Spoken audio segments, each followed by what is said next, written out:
Got out garden. Hey y'all, it's Desiree and What's going on? I'm Daryl. from Got Out Got In, and today we are talking to you about Playa del Carmen and why we chose not to live there.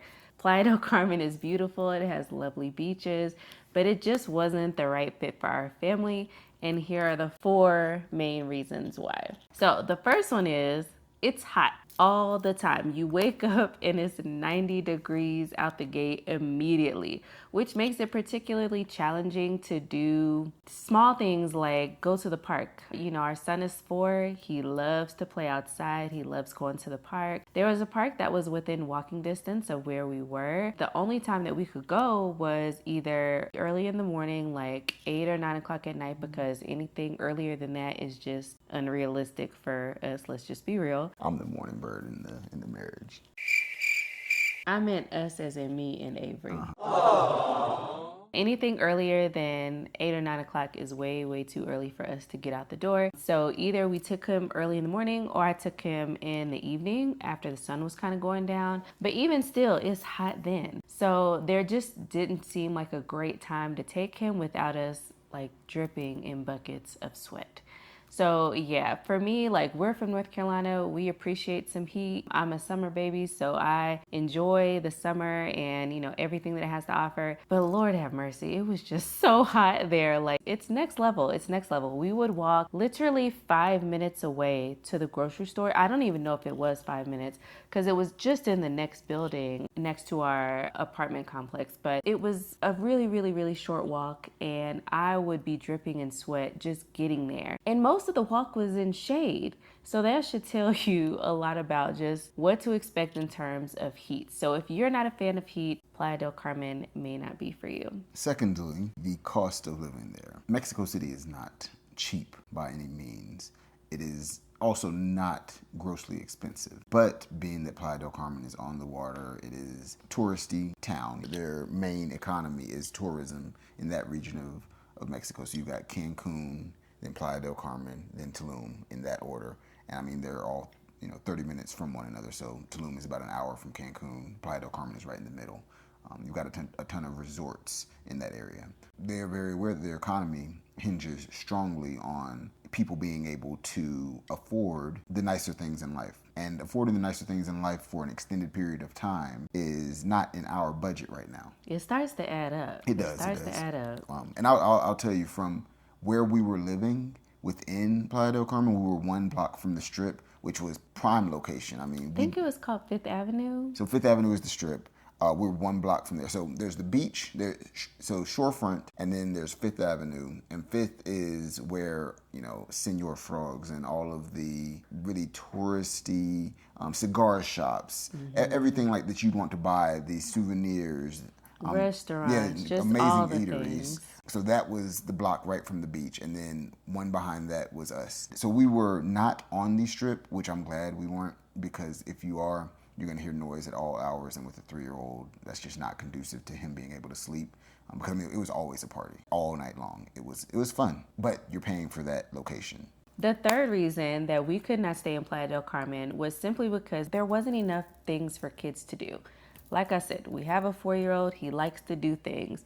I like for him to do things. And as a parent, it was just tough because it felt like the only options that we really had were going to the park, which I already told you was limited because you could only go during certain hours or you're just going to be out there roasting. Going to the beach, of course, which is cool, but I sand every single day, like trying to like not track it in your home, like it just starts to be a little too much. And then the other option is, of course, the pool. The pool is cool, but after a while, like it gets kind of old. Like we're used to being able to take our son to like the jump place, like a trampoline park or something like that. It's called Sky Zone. I think a lot of places. Yeah, there are plenty of trampoline parks. They're becoming super popular, but they didn't even have a trampoline park in Playa del Carmen. Like I kept trying to find like indoor activities for him to do or just indoor play spaces. Y'all, they were non-existent. could not find one. I found one, but I think it had recently been closed. It was challenging every day trying to figure out like stuff for me and Avery to engage with because it just felt like our options were so limited. Granted, we did take advantage of being able to have access to a pool.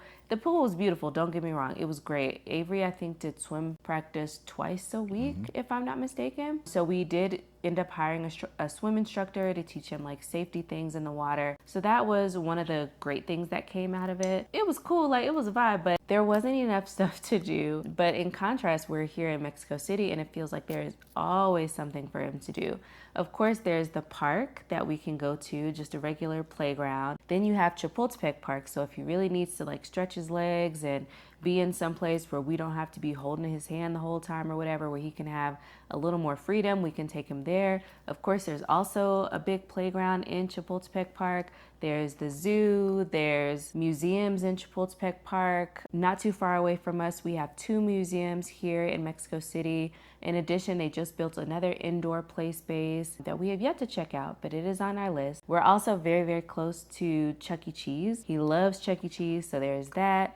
We have movie theaters here. There's also a Cinemex Juniors movie theater. So if we want to take him to go see a kid movie, we can do that with no problem. The Cinemex Junior is a little bit different from a regular cinema because they have like an indoor slide and ball pit situation. They take breaks in the movie so that kids like have a few minutes to kind of get their wiggles out. Yeah, there are just lots of options here, options that did not exist in Playa del Carmen. So that's number 3. Lastly, the fact that we weren't going to be forced to learn Spanish was a big part of why we didn't want to stay in Playa del Carmen. So, like I said before, because it's a touristy area, there are many languages that are spoken, but primarily Spanish and English. And if you don't want to learn Spanish in Playa del Carmen, you don't have to. Everybody is very fluent, or the majority of the people who live and work in Playa del Carmen, as well as the Cancun area and Tulum, they speak English. If I'm not forced to learn another language, what incentive do I have to learn that language? What incentive, more importantly, does my son have to learn that language? Because he's living in this country. And so we took it very seriously that when we came to Mexico, we learned Spanish. In Mexico City, you cannot make it, at least in our neighborhood, without speaking Spanish. I hear there are a couple neighborhoods that are heavily or more American as far as the population goes, and so you can get around without speaking Spanish in those neighborhoods. But we didn't want that. We didn't want that for our family, for our son, or we wanted to be a part of the community, and we want to be a part of the community, and we are a part of the community because we are learning the language here. And it's not always comfortable. I'm sure sometimes I sound like a third grader as far as my grammar goes. For me, even worse, it's more like kindergarten. But here we are, we're trying, and we wanted to push ourselves in that way. And so, yeah. So yeah, Playa del Carmen, if you do not want to speak Spanish, you do not have to. I feel like we probably went our whole time or our whole stint there not speaking Spanish because we didn't have to. Nobody made us. And not to say that people were very comfortable speaking English.